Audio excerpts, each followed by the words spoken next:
منیب Akhtar, justice حسن اظہر رضوی اور justice شاہد وحید بھی شامل۔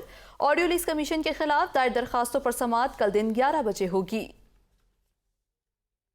چیف جسٹس کی سربراہی میں 5 رکنی لارجر بینچ تشکیل دے دیا گیا۔ جسٹس اعجاز الحسن، جسٹس منیب اختر لارجر بینچ کا حصہ ہوں گے۔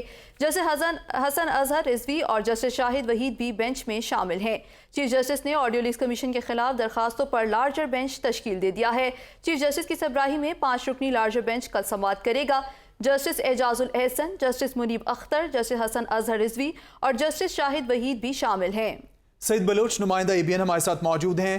بتائیے گا سعید بلوچ، مزید تفصیلات آپ کے پاس کیا ہیں؟ چیف جسٹس نے آڈیو لیکس کمیشن کے خلاف درخواستوں پر لارجر بینچ تشکیل دے دیا ہے۔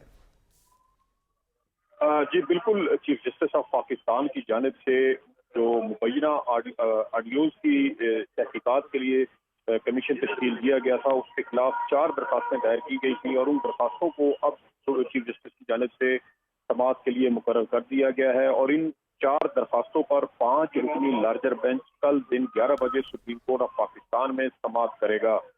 یہ 4 درخواست گزاروں میں چیئرمین PTI عمران خان، صدر supreme court bar association Abid Zubairi, general secretary supreme court bar association اور وکیل ریاض حنیف راہی شامل ہیں۔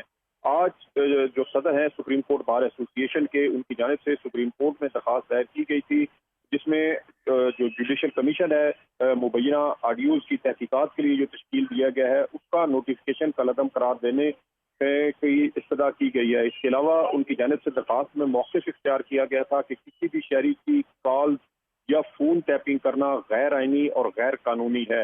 یہ استدعا جو ہے وہ صدر سپریم کورٹ بار ایسوسی ایشن کی جانب سے کی گئی تھی۔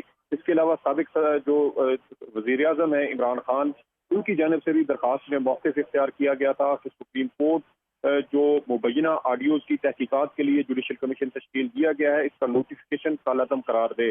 یہ 4 درخواستیں اب سماعت کے لیے مقرر کی گئی ہیں۔ جوڈیشل کمیشن کا پہلا اجلاس رواں ہفتے پیر کو روز ہوا تھا، جس کے بعد بدھ کو یعنی گزشتہ روز تک جوڈیشل کمیشن کی جانب سے تمام تر جو مواد تھا، آڈیوز اور ان کے ٹرانسکرپٹ اور اس میں شامل تمام افراد کی تفصیلات طلب کی گئی تھی جو گزشتہ روز اٹارنی جنرل کی جانب سے کمیشن کو فراہم کر دی گئی تھی۔ اس کے علاوہ جوڈیشل کمیشن کا اگلا اجلاس ہفتہ کے روز دن 10 بجے سپریم کورٹ آف پاکستان میں ہونا تھا۔ جی آپ بتا رہے تھے کہ 5 رکنی لارجر بینچ تشکیل دے دیا گیا ہے۔ سعید بلوچ، آپ کا بہت شکریہ۔